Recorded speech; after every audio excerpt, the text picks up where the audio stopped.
Chapter 19. Then Pilate took Jesus and scourged him. And the soldiers plaited a crown of thorns and put it on his head and clothed him in a purple robe. They came up to him saying, "Hail, King of the Jews!" and struck him with their hands. Pilate went out again and said to them, "Behold, I am bringing him out to you, that you may know that I find no crime in him." So Jesus came out, wearing the crown of thorns and the purple robe. Pilate said to them, "Here is the man." When the chief priests and the officers saw him, they cried out, "Crucify him! Crucify him!" Pilate said to them, "Take him yourselves and crucify him, for I find no crime in him." The Jews answered him, "We have a law, and by that law he ought to die, because he has made himself the Son of God." When Pilate heard these words, he was even more afraid. He entered the praetorium again and said to Jesus, "Where are you from?" But Jesus gave no answer. Pilate therefore said to him, "You will not speak to me? Do you not know that I have the power to release you and the power to crucify you?"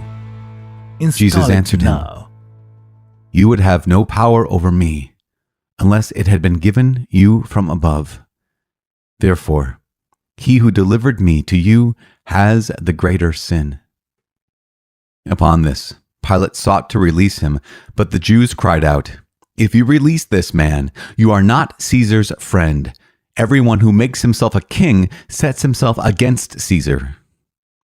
When Pilate heard these words, he brought Jesus out and sat down on the judgment seat at a place called the Pavement, and in Hebrew, Gabbatha. Now it was the day of preparation of the Passover. It was about the 6th hour. He said to the Jews, "Here is your king." They cried out, "Away with him! Away with him! Crucify him!"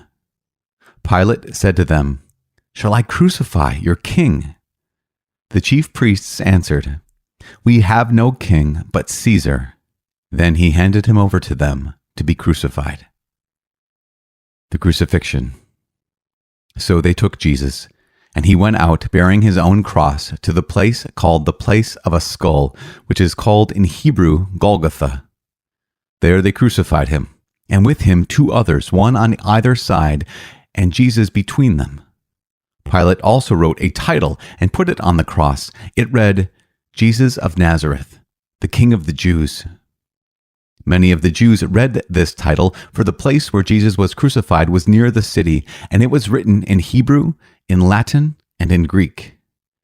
The chief priests of the Jews then said to Pilate, "Do not write the King of the Jews, but this man said, 'I am King of the Jews.'" Pilate answered, "What I have written, I have written." When the soldiers had crucified Jesus, they took his garments and made 4 parts, one for each soldier, also his tunic. But the tunic was without seam, woven from top to bottom. So they said to one another, "Let us not tear it, but cast lots for it to see whose it shall be." This was to fulfill the scripture, "They parted my garments among them, and for my clothing they cast lots."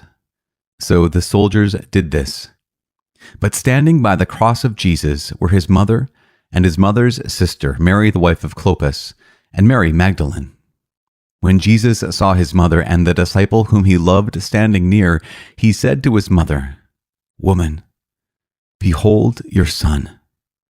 Then he said to the disciple, "Behold your mother." And from that hour, the disciple took her to his own home. After this, Jesus, knowing that all was now finished, said to fulfill the scripture, "I thirst."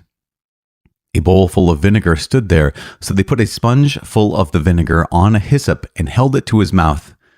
When Jesus had received the vinegar, he said, "It is finished." And he bowed his head and gave up his spirit. Jesus' side is pierced.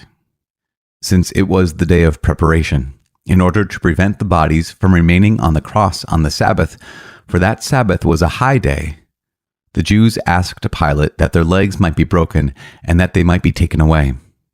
So the soldiers came and broke the legs of the first and of the other who had been crucified with him. But when they came to Jesus and saw that he was already dead, they did not break his legs. But one of the soldiers pierced his side with a spear, and at once there came out blood and water.